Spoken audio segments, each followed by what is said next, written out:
This week on a brand new episode of Strong Arm Sports Podcast. For a minute, I really thought the team had bought into trusting the process, better known as tanking. But then they come out there and they show flashes where it looked like they playing really hard and they trying to win. I don't know if this is a good team that's trying to lose or a bad team that's trying to win. I don't know what the hell is going on in Chicago. We supposed to be the losers, but we winning though. They used to laugh at us, now we winning though. They used to tell me never in my lifetime. I guess they wasn't in their right mind. Underdog. What's going on, folks? Welcome to a brand new exciting episode of Strong Arm Sports Podcast, the realest sport podcast in all the land. True. I'm talking about in all the land. True. And we are back to wrap up the previous weekend sports. We throw away all the trash topics you don't really care about. We come back with that heat, and we give it to you with no BS, no sugarcoating, and no biases. Only the strong arm truth. This happens to be the first time you guys are watching our show here on YouTube or listening on any of our various podcasts. Gotta say that, LaPierre. Somebody told me they didn't know we was on SoundCloud. We on SoundCloud. They need to slap themselves because we everywhere. They need to slap themselves everywhere. This your first time enjoying our show, man. I'm one half of the show. I go by the name of KSpadeTheProspect. And I'm your boy, lepierre57, and together we form Strong Arm Sports Spade. Yes, sir. What a week of sports, bro. I mean, we had the national championship. We had some good NBA games. We had some NFL news. I mean, it's a lot of things going on in sports, and we here to bring that to them. Spade, I want to start. I know what you think. I'm starting in the NFL. No, sir. I'm starting in college football, bro. We just had a national championship game that was like, with an amazing ending. Spade, and it was your state of Georgia. Your state was in there. Alabama had, guys got pulled. Spade, the national championship. Bro, don't start with no jokes. Don't start with no jokes today, bro. What you mean? Because I feel it. I feel the joke Spade, on the way. It is my job to relay what happened during this past week of sports. And this is what happened. Georgia choked again. They choked again. That's what happened. See? Just throw the whole GA. Just throw all of Georgia away because they just can't win a big game, Spade. Spade, this was one of the topics that I think me and you we was watching the game, Spade, and you was like, man, if Georgia let this game go away, I'm going to flame Georgia. I never said that. The Bulldogs. The Bulldogs, Georgia, not I never the state. said that. The Bulldogs, not the state. The Bulldogs. But Spade, I didn't say that either. I mean, it was a great game with a great ending. I can't wait to get your thoughts because you wouldn't even talk to your boy during the game. You was like, yo, I just can't wait till our show. Talk to me, bro. The game ended. Hurts got pulled. True freshman quarterback came in, delivered a dart in overtime. Talk to your boy. How did you feel, man? Listen, what's the morale like in Georgia today? Like, talk to you, bro. First of all, don't come for the state of Georgia, dog. All right, because was New Jersey in a big game? That's what I thought. What I thought.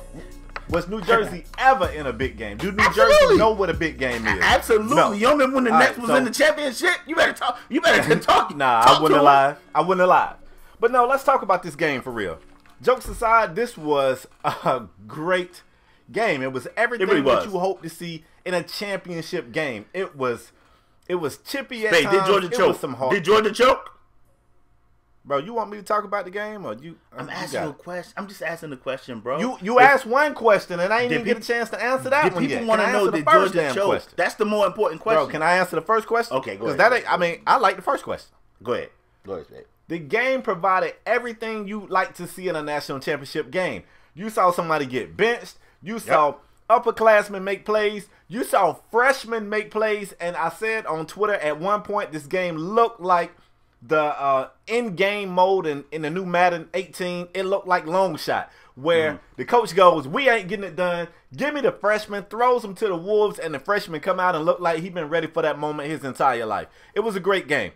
I told you guys here on the podcast, I cannot root for Nick Saban for obvious reasons. I'm a Dolphin fan. He screwed us over bad. I cannot root for Nick Saban. But I said right here on this you told me with Jimbo. You told me to let right it go with here in Jimbo. this very chair. I'm not going to stop talking for you this time. I'm going to talk all over you. I said right here in this very chair, I do not foresee Nick Saban losing 2 national championships back to back. I just can't fathom that. I just know Nick Saban like to win he strikes me as the guy that hates to lose more than he likes to win. And the way that he lost last year, I just couldn't see him doing that 2 years in a row.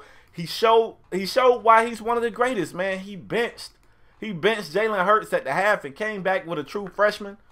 It was a great game. What you want to know?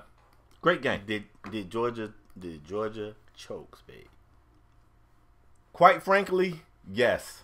Yes. And I got to say they did because the play calling moved me in the wrong way. That's where I'm going to go. The play calling moved me in the wrong way. Listen, SAS supporters, let me tell you why. Because I know the Georgia fans are finna get at me. Let me tell you why. You got not one, but two excellent running backs.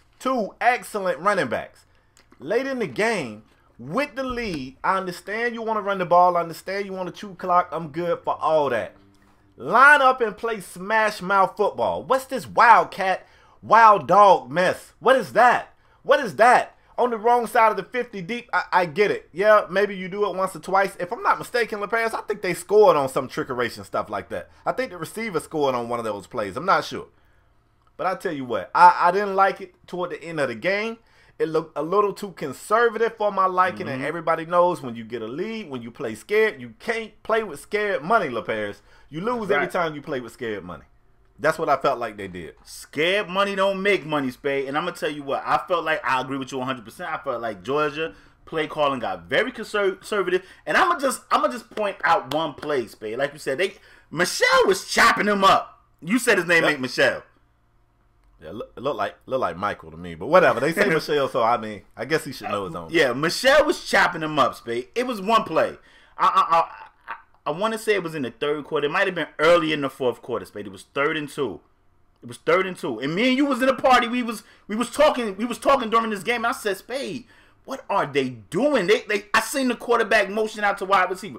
First of all, Alabama know you're not about to throw that ball to that quarterback on 3rd and 2. So it's a run. So you basically playing 10 on 11 football. Everybody gets to come crash down and get the ball carrier because they know you're not about to throw it to that quarterback. Why not, Spade? The quarterback early in the game was throwing dots. He was dotting them up. If anything, you want to do INTs though. In all fairness, he did. But Spade, if anything, you want to give him. You want to give your quarterback a run-pass option, some play action. You at least want to keep the illusion that, you know what, he can keep it. It can be a pass. When you motion him out from under center or out from the shotgun, Spade, everybody know you're not throwing that ball to that guy. He's too valuable. Not throwing it at all. These running backs are not going to throw. Come on, man. At all. And Spade, it's the same thing when you start playing with like calling conservative plays on offense or on defense. Start playing like prevent defense to not lose the game. It's a formula. It's a formula for death. Disaster. Like you're gonna lose. And I couldn't believe the play calling. That's Spade. At one point they ran a reverse, and I said, what are they doing? Just play football. Stop trying to trick them. Just play football. I had a big problem. With the play calling, especially in the second half. Spade, I want to say kudos to Nick Saban because Jalen Hurts, I don't know how that went in the locker room at halftime, but Nick Saban came out and he made a judgment call. That's why coaches get paid the big bucks. He made a call, and what's the name came out and started throwing dots. He had some plays that could have been interception that the Georgia defense dropped. Some of them plays could have been interceptions, but this kid showed so much heart. I mean, they was running him like he was Hurts, and he got a cannon. Yeah. Spade, yeah. I gotta ask you, and then we can move on. I don't want to spend too much time. Spade, the final play when the Georgia DB, everybody said they was in cover 2, and that it was the safety fault. But that final play when Hurts delivered the game-winning strike, what did you think? It wasn't Hurts, it was Tua. But go ahead. I mean, I'm sorry, Tua. Excuse me. What about the play? I'm sorry, I didn't hear the play. play. I said like. Especially after he took that sack. Once Tua took that sack, and then came right back and delivered that strike for the winning touchdown. Like what did you think of that play? I don't know what my initial thought was. At first, I told you, because you and I was kind of watching the game together in a party. I had my phone in my hand. I was actually typing. I know this is a young kid. He cannot take that sack in OT. Word. It kind of reminded. Before I could, we said in the party that it kind of reminded us like the sack Matt Ryan took in the Super Bowl. Field goal you was like, you just can't take that sack. That's what you said in the party. Yep. But you know what? I'm gonna tell you what I realized. Twice in that game, that kid made a big mistake, and then after both of those big mistakes, he came back and made a big play. The first time he threw an interception, Nick Saban was going crazy. In the history of me watching Nick Saban coaching, if I'm wrong, somebody correct me in the comment section. Tweet me, email me, whatever. Usually when Nick Saban goes off after a kid makes a dumb play, that kid is always kind of like, I'm going to walk on the sideline as far away from Nick Saban as possible. It was a shot LaParis I saw on the sideline I'll never forget. After the interception, the kid, Tua, had his arm around Nick Saban. He had his arm around him. And he appeared to be saying, like, that's my bad. I messed up. I got you. And I was thinking, this kid is either oblivious to the moment or he is as cool as a damn cucumber. And I got to say the kid is cool because after taking that sack, you got to understand in college football, if there's anybody that's listening that don't know the rules, Georgia had possession first. They were given an opportunity to either get in the end zone or get 3. They end up having to take 3. So a touchdown wins this game. A field goal at least provides more life for you. If you take a big-time sack that takes you out of field goal range in a game where your field goal kicker already missed 2 chip shot field goals, I'm not talking about tough field goals. I mean field goals that they got middle school kids making on the regular, high school kids for sure. You got a D1 kicker missing chip shot field goals, and you take that sack in OT. And I was just typing, you cannot take that sack. And before I could send it, he threw a dot to the end zone. If the Georgia DC really called cover 2, he got to hold that L. I've never called a collegiate game or a high school game or anything else, but I play one on TV. I played a ton of Madden, and I know they don't. I know it's not the same. Before y'all come attack me, I know it's not the same. The point that I'm making is even in a video game, I never called cover 2 in that situation. If anything, I'm in cover 2 man. I'm manning up and I'm throwing 2 safeties over the top. The last thing I want to do is go cover 2. Would you go cover 2 there? Absolutely not, Spade. Like, absolutely not. It's too much error for confusion. It's too much error for confusion right there. And shout out to Tua because, I mean, the safety job is to watch his eyes. And he held that safety long enough for that guy to break free. The corner couldn't get back, and he was a rat. A true freshman. Looked that damn safety off like a savvy vet and threw a dot to the end zone. And that leads to my next question, Spade. What's next for Hurts? It's a lot of people saying he need to change positions. There's a lot of people saying he got to get out of there. He got to transfer. What's next for him? I mean, my honest opinion, and once again, this is something we talk about on the show a lot. I know a lot of the listeners don't like that I beat this dead horse, and I continue to beat this dead horse. The one position in the NFL where it's still not equal is the quarterback position. To be a black quarterback in the NFL, you have to be pretty good. You have to be pretty good. If you're just okay, that doesn't work in the NFL if you're a black quarterback. I say it all the time. People don't like it. You can be an okay white quarterback. You can hold a clipboard forever. Look at Painter. I think Peyton Manning's backup. That guy was terrible. That guy was terrible. He had a long career just holding the clipboard. You rarely see that as a minority quarterback. I'm going to be honest with you. He can transfer anywhere in the world. He's never going to be an NFL quarterback. Never. So if I'm Jalen Hurts, you might as well go ahead and do the Denard Robinson. Toward the end of his Michigan tenure, Denard went on to change their RB. It helped him out. He was able to go pro. He was drafted. I think it's time for Hurts. They keep talking about how much of a gym rat he is, how much he can bench, how much he can squat. Man, you better go ahead and start toting that pill.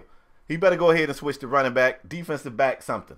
He might as well let that QB spot go. I agree because I don't think he's going to be an NFL quarterback, and I don't think. Look how they doing Lamar Jackson. Lamar Jackson light years better than Jalen Hurts. I don't think he thinks he's going to be one. Maybe he could transfer to Georgia. They run Georgia Tech. They run the wishbone or whatever down there. Yeah, and the last quarterback they had in the league, I think, was Joe Hamilton, and that was a short stay. I don't think I could be wrong, but I don't think he ain't getting into Quan Marshall's job either. So no, that ain't it. But I mean, I agree with you. He got to change positions. Like this kid just came through lasers in a national championship from coming off the bench being cold as ice. He ain't, you know what I mean? It wasn't like he thought he was going to get in this game or get any playing time. This kid came right in and threw lasers. I mean, he made some mistakes, but he a freshman. You can clean that up. You can clean that up. He just played in the biggest college football game anybody would ever want to play in, and came through and played a phenomenal game and threw dots. Like, that kid will be the starting quarterback next year for Alabama, and it's scary because, you know, I don't even think Hurts can get in that Alabama backfield, Spade. You think he can get back in that backfield? I don't know. With all the talent back there? I mean, it's stockpile, but if we being honest this year, I felt like this was a down year for Alabama running backs. This is a down year for Alabama running backs. Where was Bo? Where was Scarborough? He wasn't doing nothing. I don't even think he was the lead. Who was the leading running back for this particular game? I don't know. I know they got I think number 34. I think that little dude is a freshman too. That little other running. They got a ton of. So what you're saying is he need to change positions and transfer. So it was a trick question. It wasn't a this or that. It was both. Yeah, I mean, if he gonna stay with Bama, he got to change position if he want to stay with Bama, because he's not going to play quarterback for them.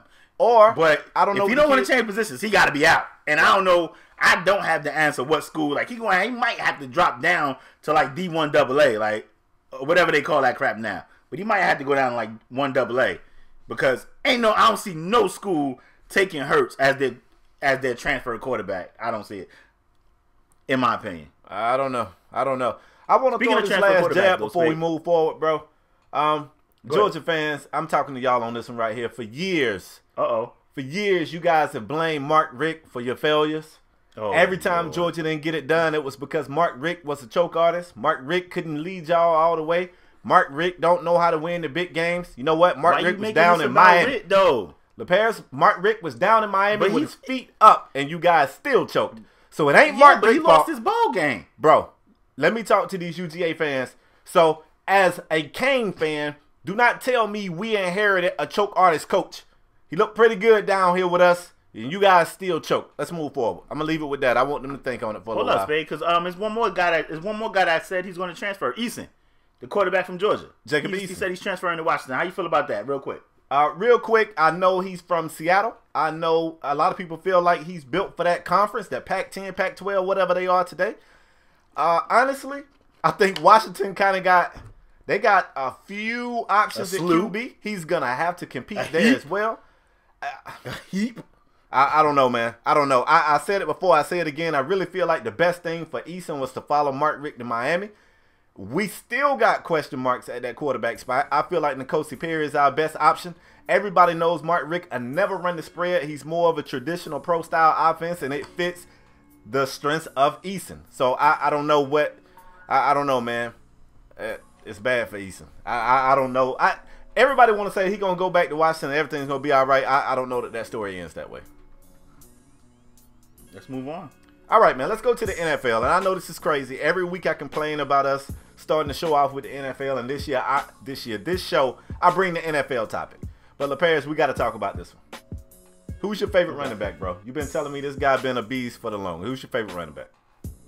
Leveon Bell, bruh. Well, hold on. Don't get too happy. Don't get too happy. Leveon Bell has threatened his franchise, his team, the Pittsburgh Steelers, with possible sitting out a year or even an early retirement if they even contemplate putting that franchise tag on Leveon Bell again. Now, if you guys don't know this, man, Leveon Bell, you could argue whether he's 1 or 2, but if you got him out of your top 3 running backs, you clearly just a hater. He is definitely one of the best backs in the league.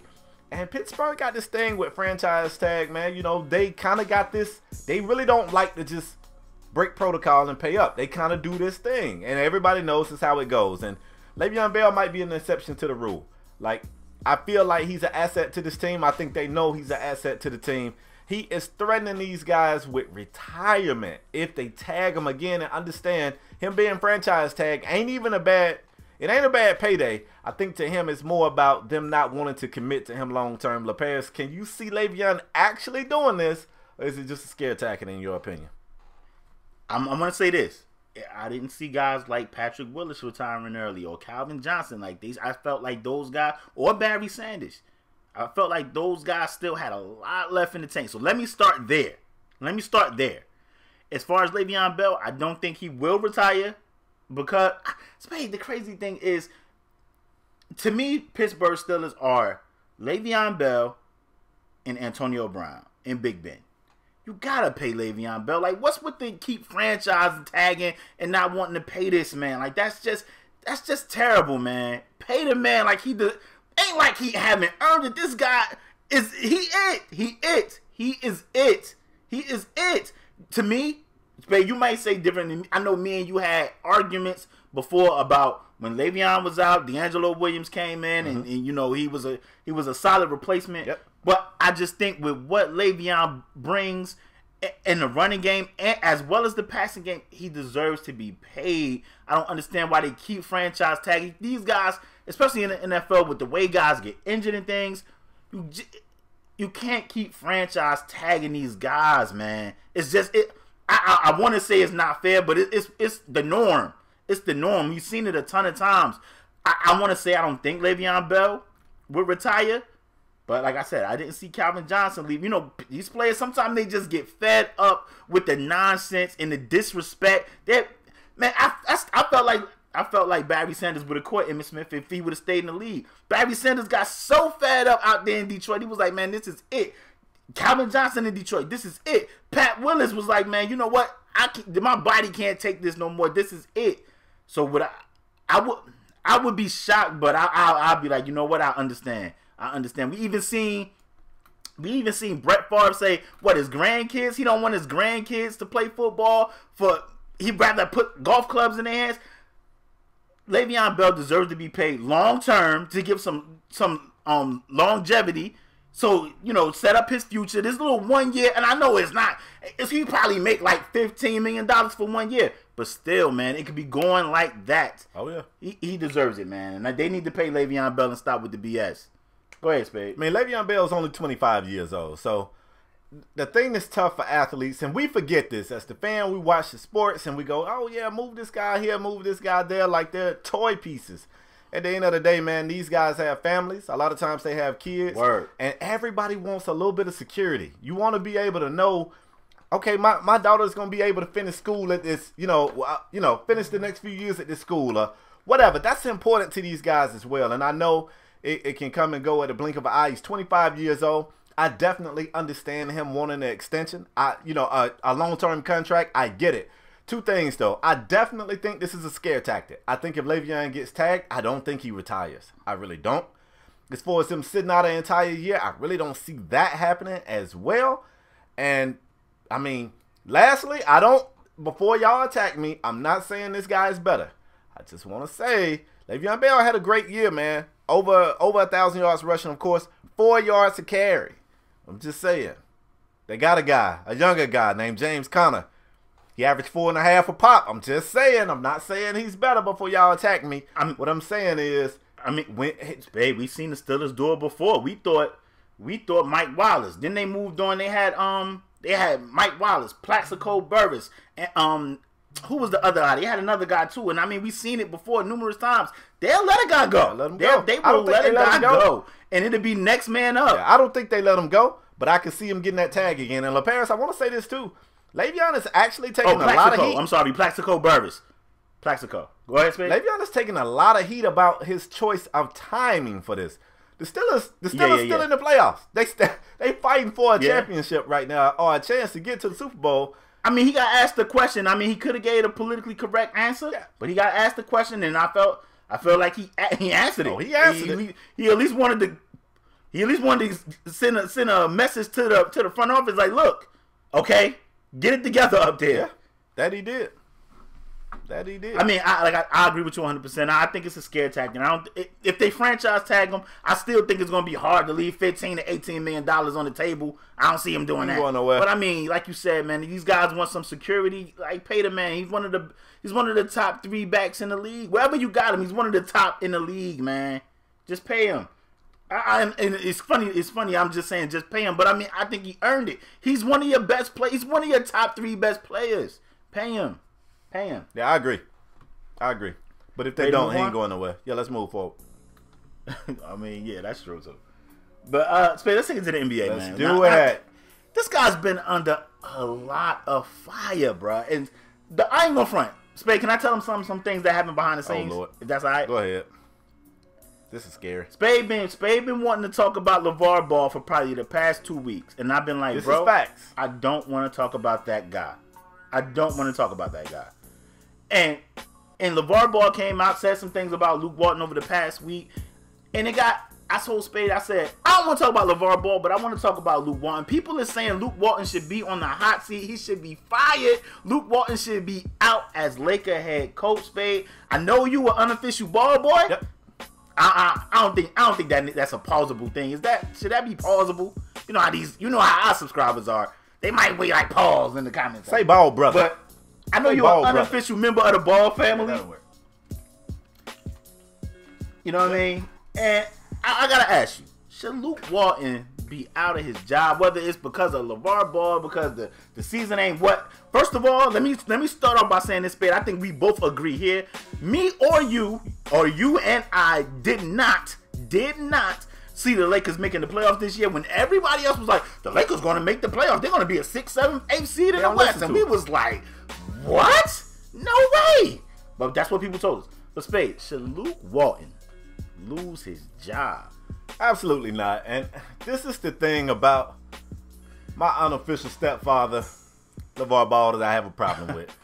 You can say what you want to say about the guy, but the truth of the matter is people flock to hear him talk, and they kind of hang on his statements, whether they are just completely blasphemous, like that I can beat Michael Jordan in a one-on-one, or not. Like, people hang on everything, and he's saying that Luke Walton has lost the locker room, and the fact that they losing these games is coaching, and people are actually like, oh, Luke Walton got to get out of here. Look, man, Luke Walton's in his second year, if I'm not mistaken. I don't mean to cut you off, bro, but let me ask you. Do you think those statements are coming from his son? Hell no. You think his son is telling him, let me tell you what's going on in his locker room? Hell no.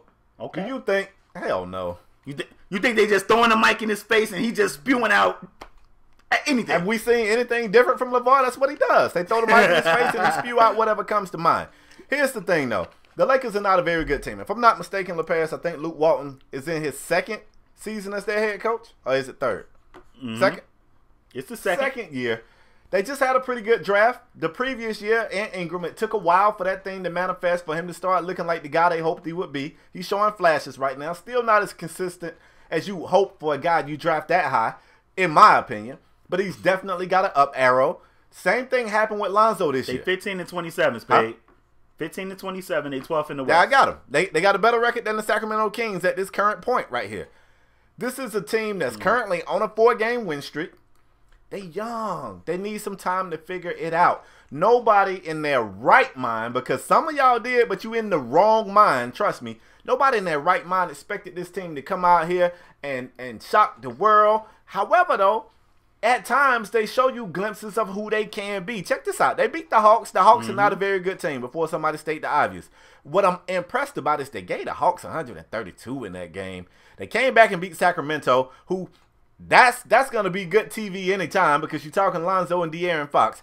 They came back and beat the Spurs. I know the Spurs ain't got the Karate Kid out there yet, but they beat the Spurs. Still a well-coached team, a team that you expect to come out and fight night in and night out. And then they bounce back and they beat the Mavs. They currently are on a 4-game win streak. I don't have a problem with anything the Lakers are doing right now. I don't have a problem with Luke Walton.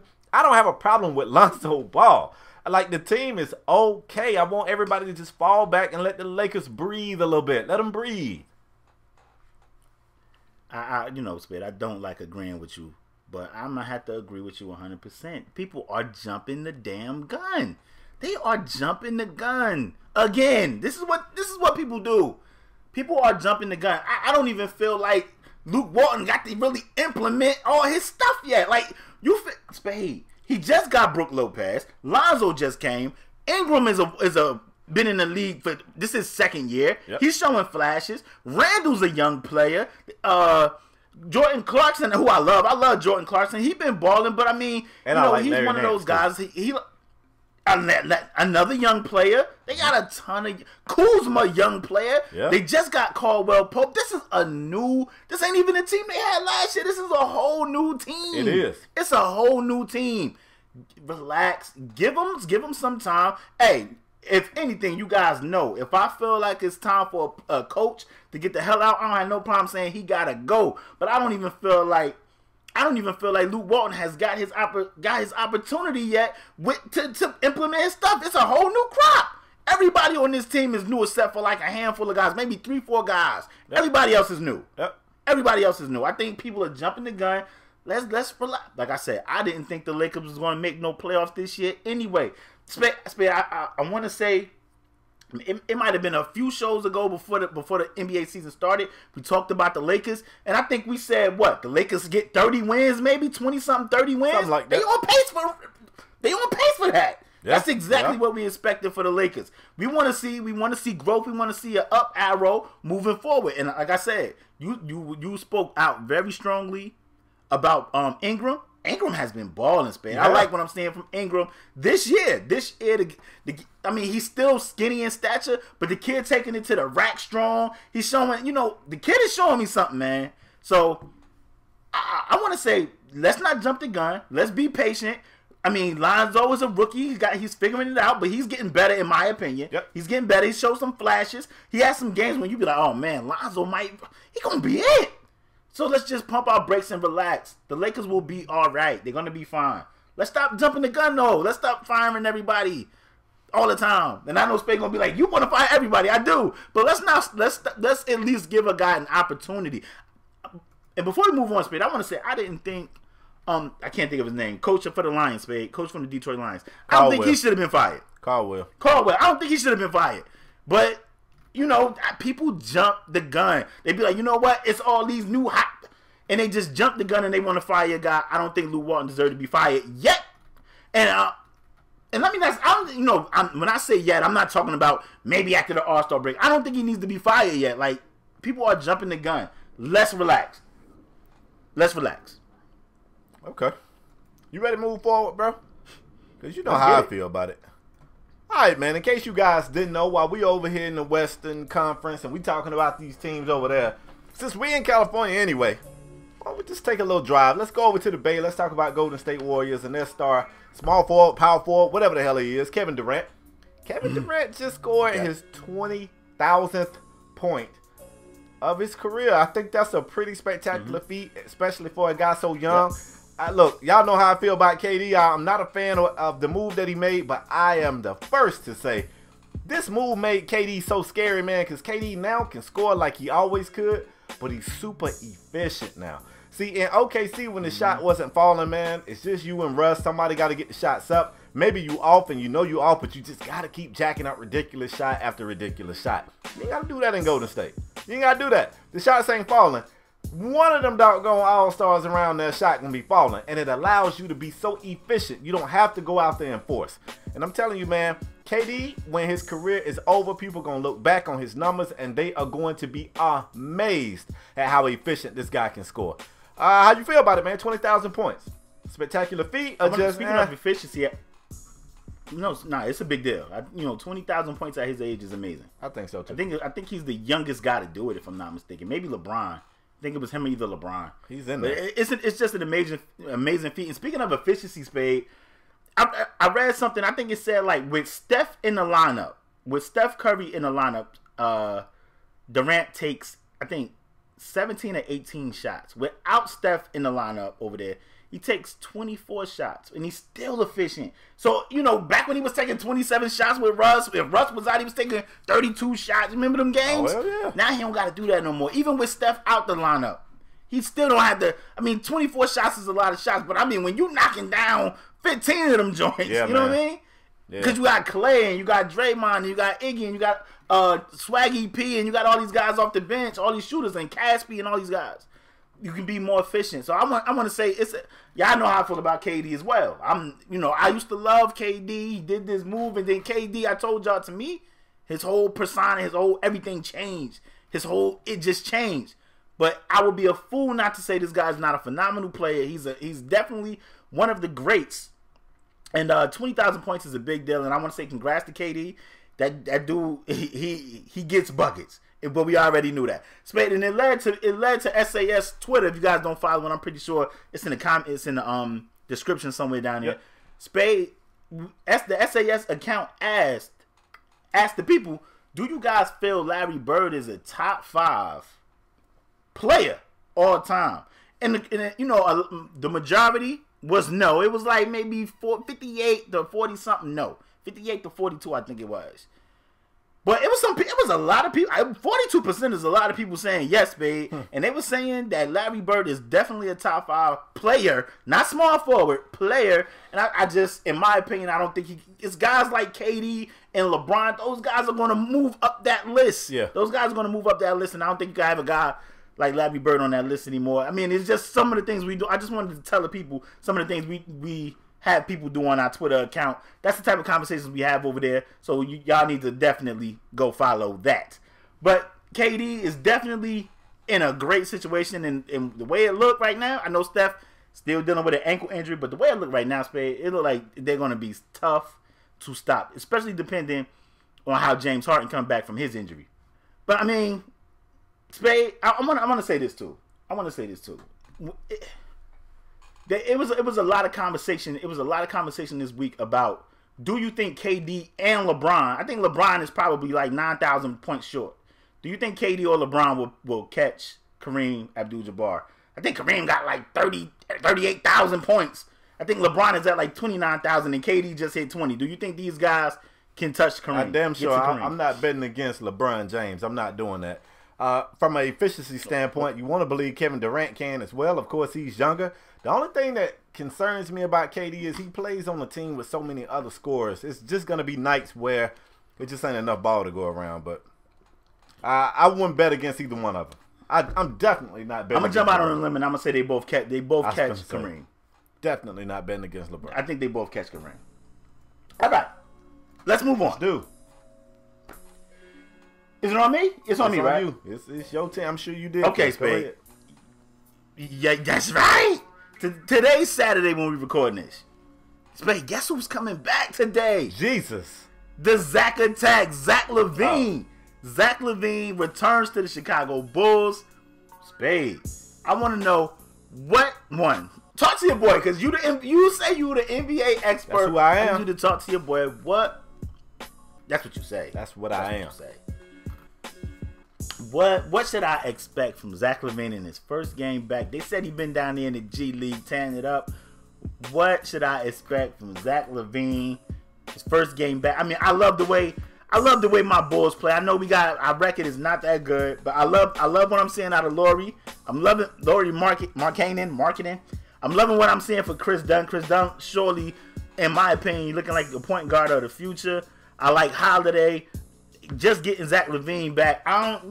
Nico is in some trade rumors, about Nico to maybe the Jazz for favors, which I don't like. That's another topic for another day. We can kind of talk about it if you want, but what should I expect from Zach Lavine, Spade? I really don't know, man, and I'm gonna tell you why. My concern is not so much Spade, Zach don't Lavine. slander my team. No, Spade, don't slander my team. Serious. My concern ain't so much Zach Lavine. It's the Chicago Bulls. I don't know what you guys are doing. For a minute, I really thought the team had bought into trusting the process, better known as tanking. But then they come out there and they show flashes where it looked like they playing really hard and they trying to win. I don't know if this is a good team that's trying to lose or a bad team that's trying to win. I don't know what the hell is going on in Chicago. I honestly don't. You guys are currently dead last in your division. You got 15 wins and 27 losses. You're 11 games back.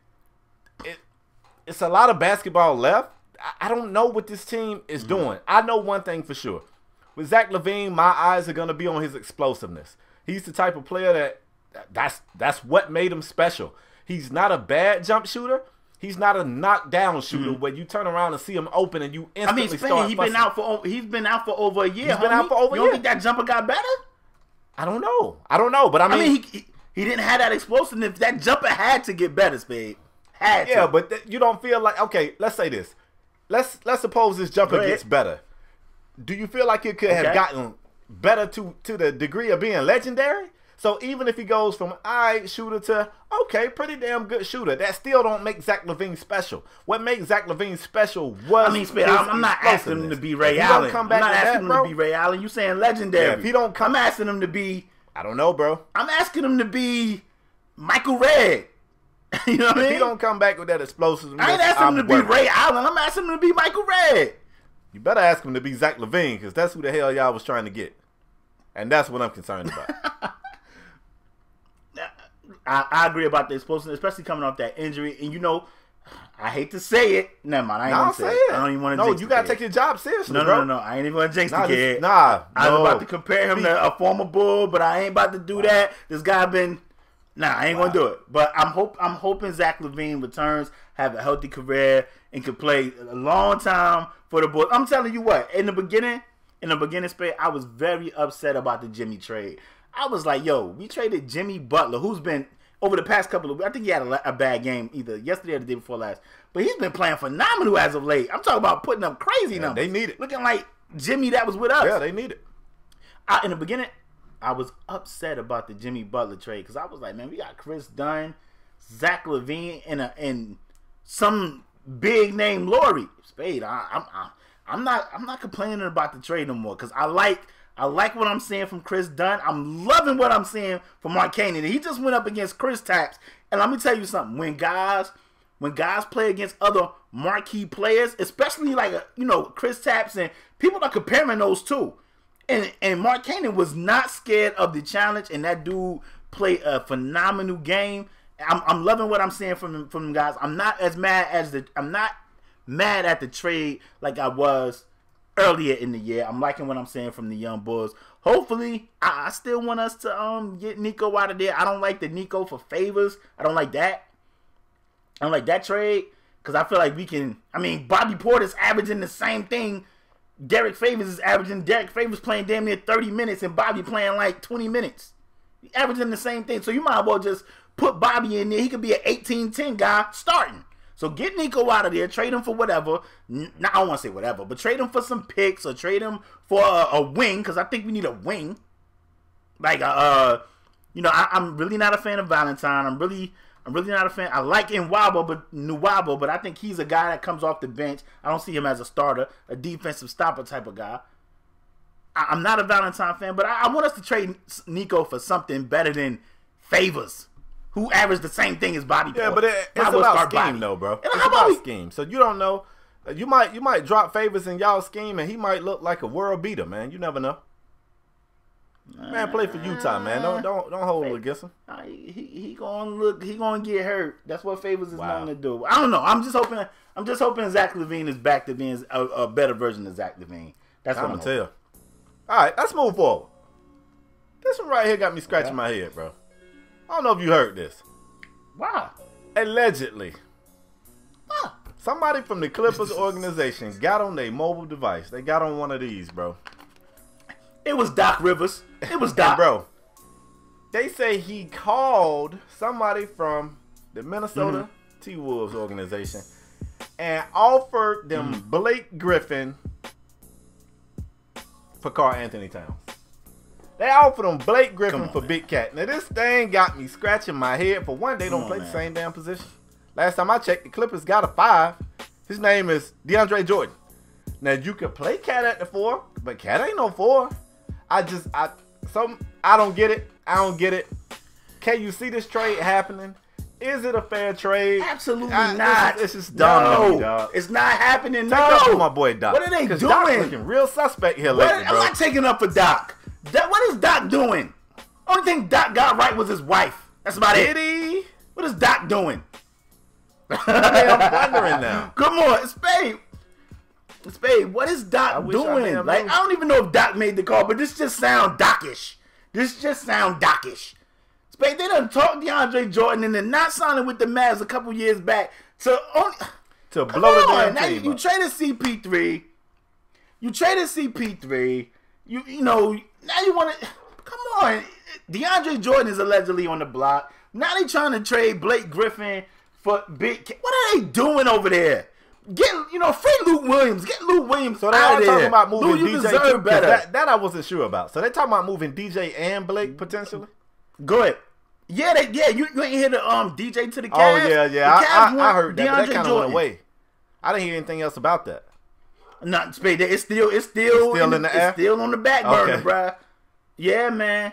I mean, Spade, I don't. What are the Clippers doing? They just paid Gallinari. Gallinari played like 10 games. What are they doing? Doc Rivers, what are you? And I know, if I'm not mistaken, Spade, I think we reported some weeks back, Doc gave up like the player operation, like GM. He gave it, or somebody took it from him. Something. He either gave it away or they took it from him. Spade, you don't never hear no rumors about Doc trading Austin ass. Hell no. Austin almost made $20 million this year too. Come on, man. Come on. I don't understand what the Clippers doing, man. I don't either. Minnesota, I don't even know why they picked up the phone. As soon as I would have heard, hey, we want to trade for big. When I looked at the call ID and it said Clippers, I'd have hit ignore on their ass. That's what I'd have did. They ain't got nothing over there y'all want. I don't know, Spade. They might have been like, hey, you want to give us, you want to get Lou? You want to get Lou? Maybe they thought it was for Lou Williams. Because maybe they thought it was for Lou Williams. Lou stock sky high right now. Everybody want Lou. Oh, yeah. Spade, he out there damn near dropping 30 a game. He just dropped 50. He out there dropping 30 a game with all them guys out. Yeah, I don't understand. I don't know what the hell. I didn't know DeAndre was still. I didn't know he was still floating around in the trade atmosphere. That's still a thing. So maybe if they think they're moving DeAndre for a piece, you move Blake for Big Cat. I like them being optimistic, but if I'm Minnesota and you talking about some Blake, I always injured Blake for Big Cat, I'm hanging up. You ain't getting a counter offer. Blake just came back from a. NBA players be out with concussions longer than NFL players. He just came back from like a 3-4 game absence with a concussion. Yeah. They be out longer than NFL players. I'm aware. I don't understand it. They ain't wearing no helmet, bro. I don't understand. So when something hit their head, ouch, it hurt. Yeah, I don't understand it. I'm glad Minnesota hung up that phone. Ain't no way I'm trading Big Cat. It's for no damn Blake. It's few. I'm about to say it's few to it may be a handful of guys I trade Big Cat for in the league, and maybe a handful, and it ain't. And one of them players is not Blake Griffin. I tell you that it is not Blake. Spade. Let's move on. We gonna move on to the picking game.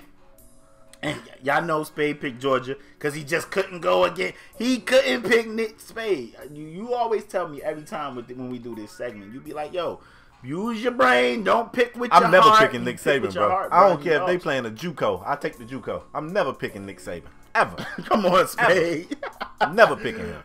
Come on, bro. Nah, I don't ride with liars, bro. But anyway, if you guys didn't know, it is now 10-8. I am on Spade. It's like 10-6, bro. It's bro, what you get? You get 2 points for everyone you get right. Time, bro. Spade, you ain't win a game in a long time. Yeah, I know, but you still was way Spade, back. You ain't won a game. All right, I'll start back trying. Come on. Spade. I'm just trying to keep this mess interesting for the people that have to watch the show. Long time, champ. You ain't won a game since we was talking about the episode when you was like, so the Rockets ain't scoring 100 points. You ain't won a game.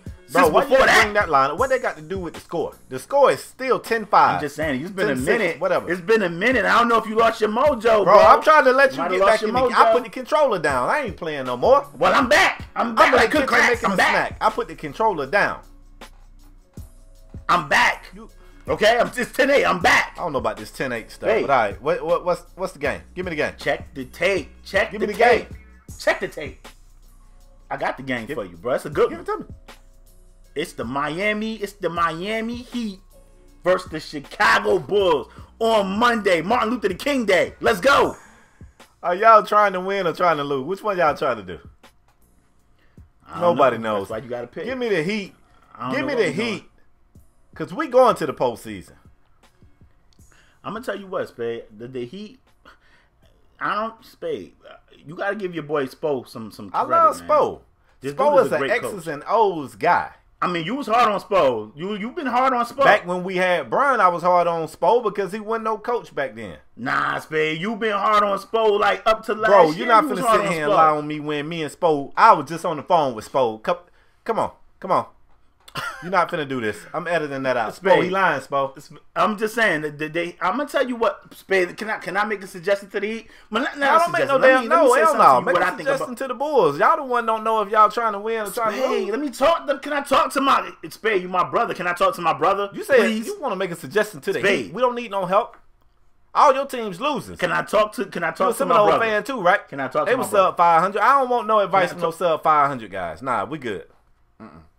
Bro, we finished 500. We finished over 500, actually. I got to do my research. Finished 7-6. Nah, we good. We finished 7-6, bro. We won our bowl game, unlike the Canes. Wow. Okay? I wish we played Spade, can I talk to you, please? Do you think that he should trade Whiteside? Yes. Because Bam has been looking amazing. Yes. Okay. You weren't expecting that way. Give me the Chicago Bulls, Spade. Give me the Chicago Bulls. Look, you ain't got to do this. Zach Lavine back. You ain't got to do this. Zach Lavine back. God. We got Laurie. We got Rolo. Rolo on clamp up on Bam and Whiteside. We Gucci. Give me. You know James Johnson a black belt, right? James Johnson just got suspended. Back. He only got one game. Yeah, he was out one game for swinging. That's what James do. He got a black belt. Huh? Spade, are you gonna give me a score, bro? Yes. 113.95 Miami. 113? What are we doing? 113.95 Miami. Spade don't watch the game. This game about to be like a 93 to not on this night. It's about to be 93-87. Nah.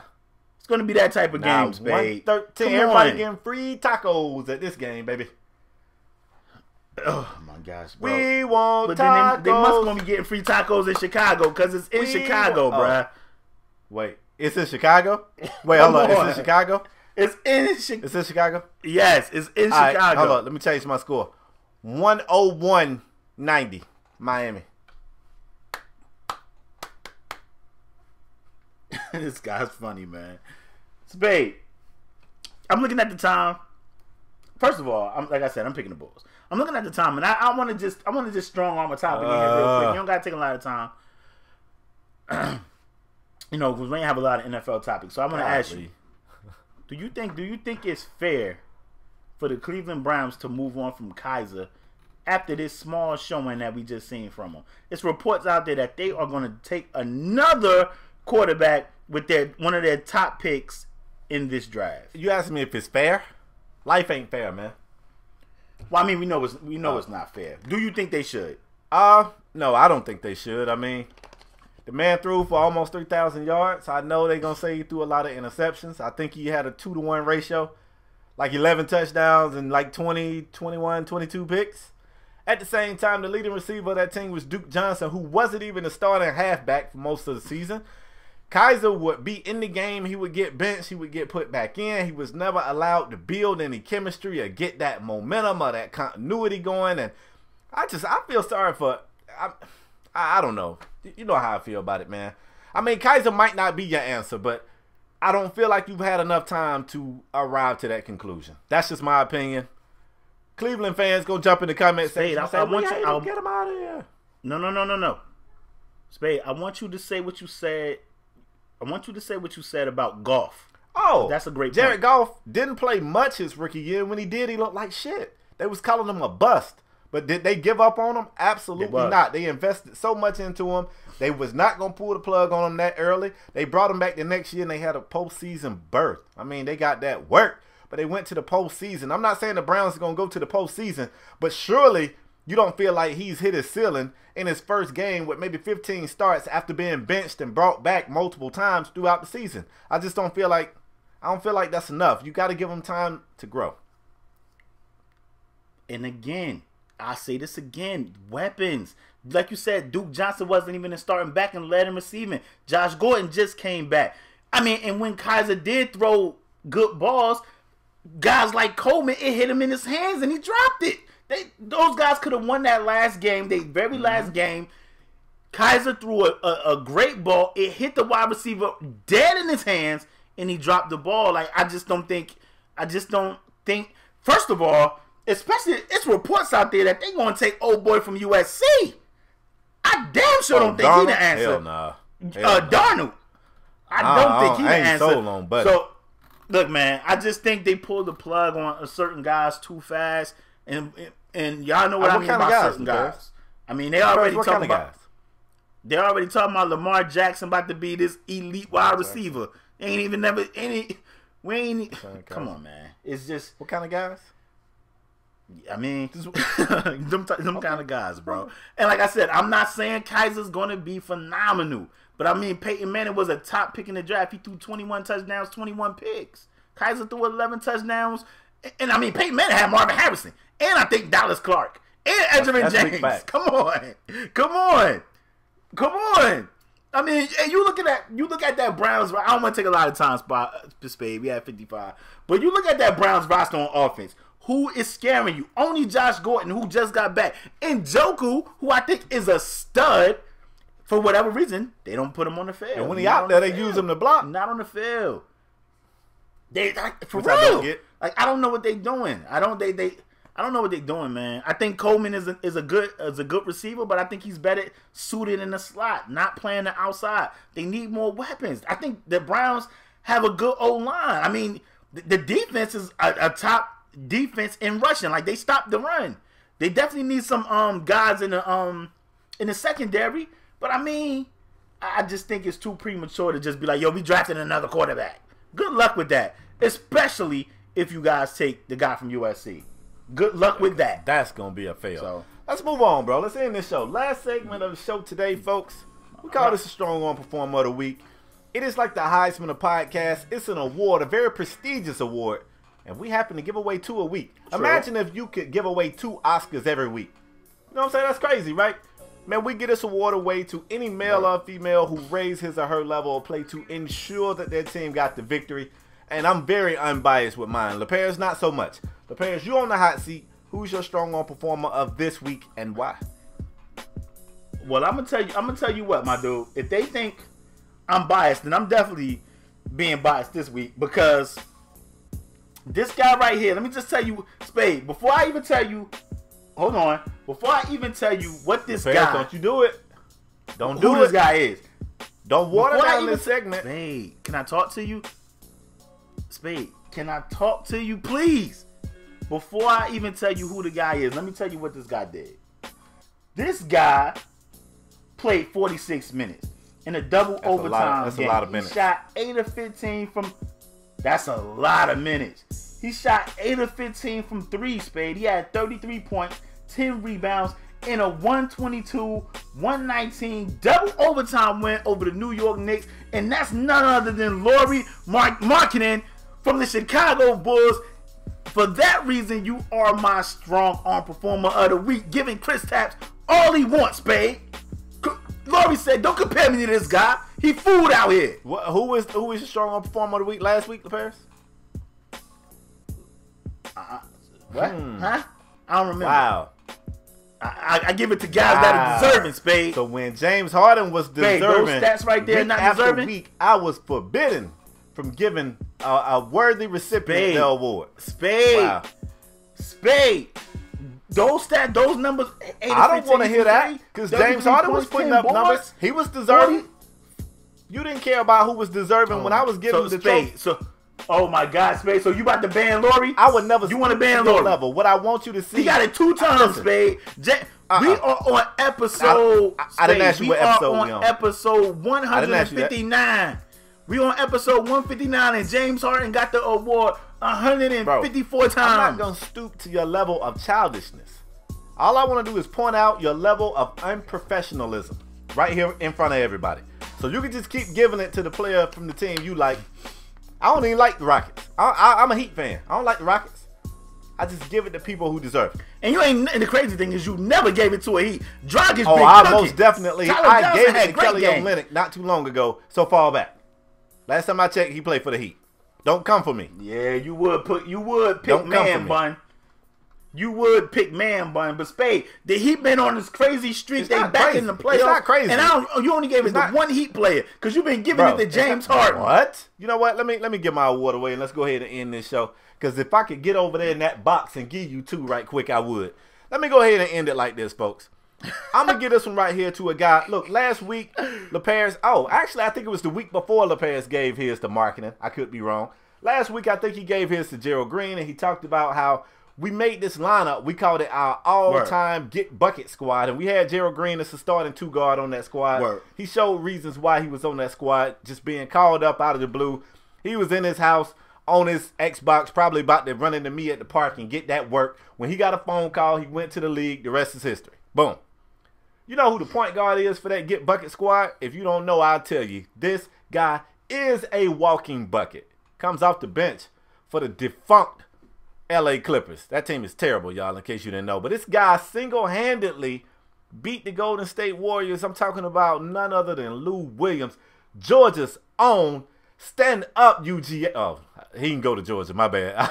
I tried to say them Bulldogs. They had a rough week. But Georgia's own, Georgia's finest, Lou Will. What you say, Miss Laura shoot from Beyond the Arc? What she do from Beyond the Arc? 8 of 15? 8 of 15. That's pretty good. 15. Lou Will was 8 of 16 from Beyond the Arc. 10 of 10 at the stripe. 16 of 27. 50 of them things, man. You know how many people you can feed with a 50 piece? Huh? 50 doggone points. 7 dimes. And he got 7 dimes. Lou Williams want me some FanDuel and money. He had I ain't mad at him. He want me some FanDuel money that night. I'm telling you, bro, when I watch this guy play, it makes me a little upset. Some people make the game look so easy that it seems unfair. Like, it seemed like when God was sprinkling out talent, he seasoned Lou Will a little too much. He put a few too many sprinkles on Lou Will. It shouldn't be that easy for Lou Will, but it is. 50 big ones. What can you say other than congratulations, Lou Will, for that performance? You are my strong arm performer of the week. Stand up, Georgia. We still winning. We still winning, Georgia. Yeah, Lou definitely won me some money that night. But he wasn't good enough to get the strong arm performer of the week for you. Every damn so he can win lineup. you money, but you still can't. Because you don't know me. I knew you was giving it to Lou. I knew you was giving. I mean, it was. Yo, leave your guys who you think should have won strong arm performer of the week in the comment section down below. You can tweet us, let us know, and everything. But Spade, Lou Will, man, I'm gonna tell you, he got a little James Harden in him. Because let me tell you, he gets to the strike too. He gets to the strike. He gets to the strike. Can I tell you a fun fact about that game? Do you remember last year or the year before? Might have been 2 seasons ago. We had a topic on this show. A lot of people was coming to us telling us that Draymond Green was like one of the top players in the league, and me and you were saying we really didn't see that. I mean, I just want to throw a little bit of shade at that crowd right there. Draymond Green was in that game, y'all. Played 30 minutes. Shot 1 of 9 from the field, 0 of 6 from beyond the arc. Had 7 points. Just saying. You know, that's the man y'all were trying to tell me might be the best power forward in the league. That guy right there. Carry on, Lopez. Go ahead. Get us out of here. Wow. You just going shade go. You got a problem with the Warriors. I love the Warriors. Anytime you get a chance to Anytime you get a chance to bang the cannon on the Warriors and they fans, now, you take that chance. I actually like the Warriors. My favorite wrestler was the Ultimate Warrior. I like Warriors. I like Warriors. I like movies about Warriors. Okay. Spade. What's the problem? Spade. Before I close the show, you got anything else to add to these guys? You got anything else to let these guys know about the Canes college basketball team is ranked. We got a big game coming up against Duke. We need all your positive vibes. Take your spirit fingers and send those positive vibes. Last time you asked for positive vibes, y'all went out there and got that work. Didn't damn do what I asked them to do, LaParis. That's what that means. That's why I'm asking again. Send your positive vibes to my Canes. They're going to need some help against Marvin Bagley and Duke. Go ahead. Listen, man, we want to thank you guys for joining us for another episode of Strong Arm Sports. Hey, leave your thoughts in the comment section down below about every topic we talked about. If you new here, bang the subscribe button. It takes 2 seconds. If you're a regular, bang the like button. It's a bell up there right there. It's a bell. You know, you can click that bell and then it send an alert to your mobile device to let you know when a new episode of this amazing podcast has been uploaded to YouTube. If you don't want to see a dude, let me just say this real clear. If you don't want to see 2 dudes arguing in a box on YouTube, we have audio podcasts everywhere. SoundCloud, UPodOmatic, iTunes. We are everywhere. Let me tell you something. We even got y'all covered because every week our amazing staff upload a clip to get y'all juices flowing right to our Twitter to let y'all know what this is the type of energy, because you know this is the thing now. Keep that same energy to let you guys know what type of energy we bring to this show. So we upload a little clip to our Twitter every week before the show even up. Before the show up. Show get up. Yep. Boom, it's a clip. So y'all need to follow us on Twitter, let y'all know when a new episode is up. Listen, man, we can't thank you guys enough for your continued support. We've been getting so much love. I mean, last episode did great. Last couple episodes been amazing. We want to thank y'all for your continued support, and we'll see you guys next episode. We out. Spade, hold up, Spade. Wait, hold up. You gonna ask me about Draymond Green stats again? The Falcons gonna, that was Falcons 1 of gonna 9 beat the from Eagles the today? field. 0 of 6. Falcons gonna beat the Eagles today? Yes. Falcons gonna beat the Eagles today? Or Dirty Birds. Birds. Like a offer. Dirty Birds. A offer. Oh, I thought it was gonna be an offer. Okay, listen, man. We out. We'll see you guys next episode. We out. Peace.